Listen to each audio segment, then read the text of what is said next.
As it is now, a parent who has 2 children and is earning about $7,800 a year is considered to be at the poverty level.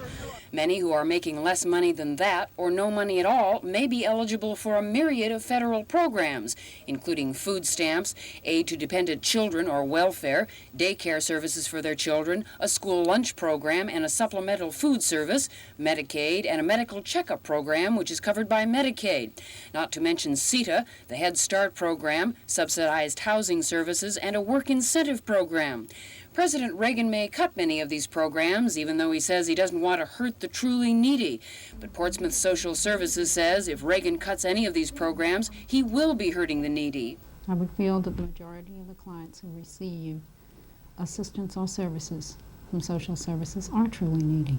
It's the children we're concerned about. The children need food, they need clothes, they need love and attention, they need to be able to go to school. If we deprive these children now and don't give them what we need, what are we going to have in 5 years? What problems are we going to have in 10 years? Janice Kuhn is 24 years old, has 2 children who are receiving welfare.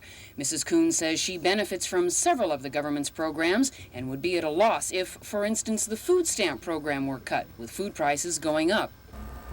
I could make it. It would be hard because it's hard now with what I'm getting, to try to make it, and I don't think I could really make it. Food prices are very high. Right now, you have to stretch, but it helps. Although President Reagan says he plans to spare the truly needy and save such programs as Social Security and Medicare, he's also adamant about cutting his spending budget by $50 billion by 1982. So other programs such as CETA and Medicaid and food stamps may go out the window.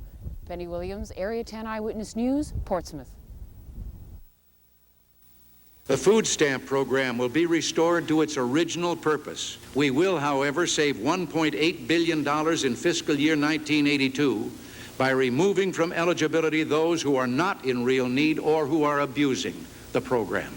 What that means in the Tidewater area is that a cutback in the food stamp program would amount to a loss of about $1 million.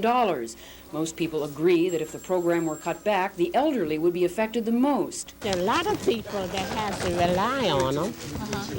They wouldn't make them suffer a great deal. Like Fanny Baker, who gets $176 a month in food stamps and who's just barely making it. Because I live off of the Social Security check, and I don't have nobody but myself. I don't get the $23 a month, no. Or this man, who has to support a family of 5. Yeah, it's bad on me. I ain't got no other way. I'm 76 years old. I ain't got no other way. Grocery store manager Chester Butler says most of his customers are on food stamps.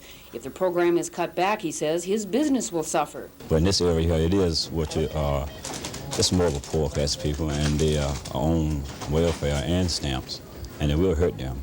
There are 80,000 people in the Tidewater area who receive food stamps. Most of them wouldn't talk to us publicly, but privately they were saying, I can't eat well now, and if they cut the food stamp program on me, it'll be even worse. Penny Williams, Area 10 Eyewitness News, Portsmouth.